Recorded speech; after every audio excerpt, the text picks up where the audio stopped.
जितने विपक्ष के नेता हैं उनको जेल भेजेंगे और जितने बीजेपी के नेता हैं उनको सबको निपटा देंगे, उनकी राजनीति खत्म करते जाएंगे, उनको सबको निपटाते जाएंगे।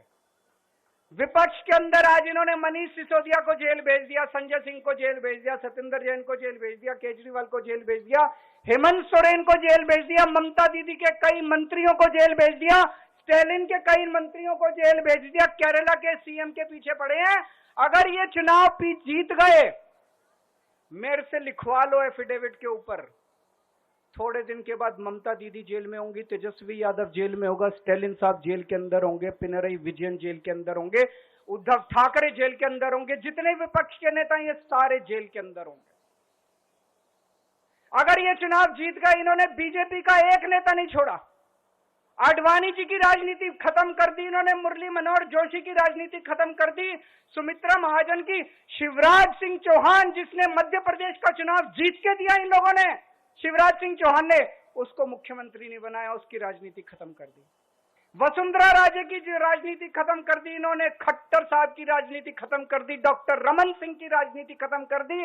अब अगला किसका नंबर है? योगी आदित्यनाथ। अगर ये चुनाव जीत गए, मेरे से लिखवा लो, 2 महीने के अंदर उत्तर प्रदेश का मुख्यमंत्री बदल देंगे ये लोग। योगी आदित्यनाथ की राजनीति खत्म करेंगे, उनको भी निपटा देंगे ये लोग। एक और पॉइंट है, जब मैं जेल के अंदर था तो कुछ लोगों ने यह मुद्दा उठाया, केजरीवाल सीएम पद से इस्तीफा क्यों नहीं देता। दोस्तों, केजरीवाल को कभी किसी पद का लालच नहीं हुआ। मैं यहां मंत्री, मुख्यमंत्री, प्रधानमंत्री ये सब बनने नहीं आया।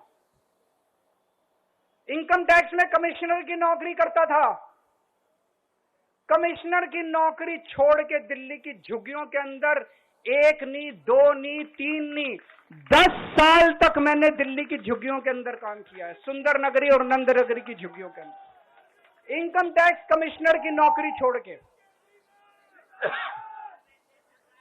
जब मेरे को दिल्ली की जनता ने पहली बार सीएम बनाया, असूलों के ऊपर 49 दिन के अंदर सीएम पद से इस्तीफा दे दिया था। एक चपरासी की नौकरी कोई नहीं छोड़ता। सीएम बनने के लिए लोग अपना दायां हाथ कटाने के लिए तैयार होते हैं। मैंने खुद से अपने आप सीएम की कुर्सी को लात मार दी थी 49 दिन के अंदर। मेरे लिए सीएम पद इंपॉर्टेंट नहीं है। आज मैंने सीएम पद से इस्तीफा क्यों नहीं दिया जेल जाने के बाद? दोस्तों, पिछले 75 साल में भारतवर्ष में इतने राज्यों के चुनाव हुए, इतने राज्यों के चुनाव हुए, दिल्ली के अंदर सबसे ऐतिहासिक बहुमत से आम आदमी पार्टी जीती, 55-56% वोट, एक बार 67 सीट, एक बार 62 सीट। इतने भारी बहुमत से आज तक कोई राज्य की सरकार 75 साल में नहीं जीती।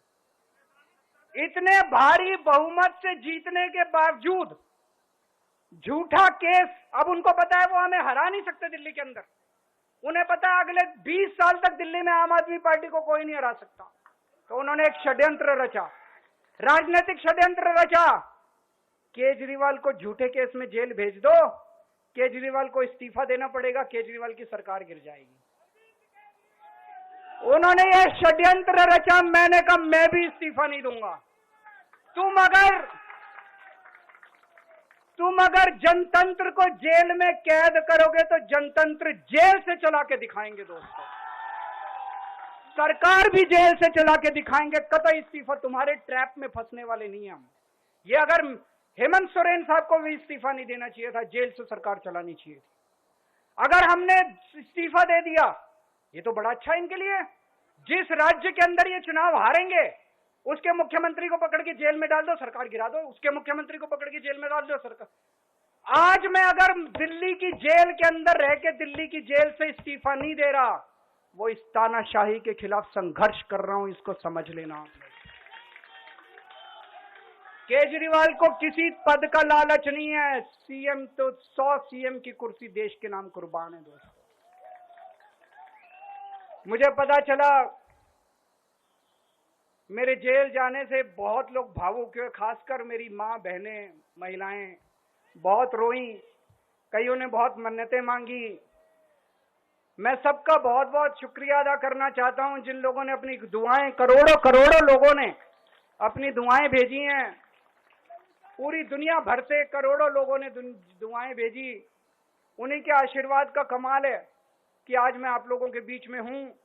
आप लोग सब लोग सुखी रहें, देश खूब तरक्की करे, फले फूले, आप सब लोग खूब खुश रहें, ऐसी मेरी प्रभु से इच्छा है। भारत माता की।